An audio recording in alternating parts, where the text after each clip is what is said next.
ग्रामी जिला international airport Karachi पहुँचने पर खुशामदीद। ज़मीन पर दर्जा हरारत 27 डिग्री सेल्सियस। आपकी हिफाजत की पेश नज़र गुजारिश है कि नशिस्त में तशरीफ रखिए जब तक जहाज़ मुकम्मल तौर पर रुक न जाए और हिफाजती बंद बांधने के निशानात बुझा न दिए जाए।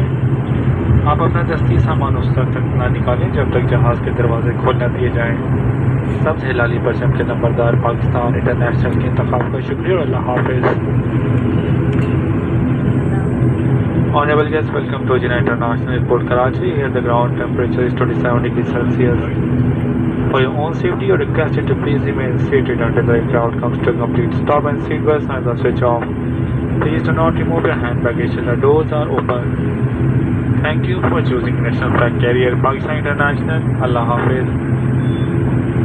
मुअज़्ज़िज़ मेहमान गिरामी तवज्जो फरमाइए, हमारे वो मुसाफिर जिनको जहाज़ से उतरने के लिए व्हील चेयर की ज़रूरत है उनसे गुजारिश है कि वो अपने शिश्तों पर तशरीफ़ रखें। व्हील चेयर की सहूलियत उनको तमाम मुसाफिरों के उतर जाने के बाद फराहम की जाएगी। शुक्रिया।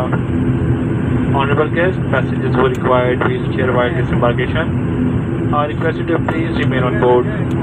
Wheel chair facility will be available to them after disembarkation of all passengers. Thank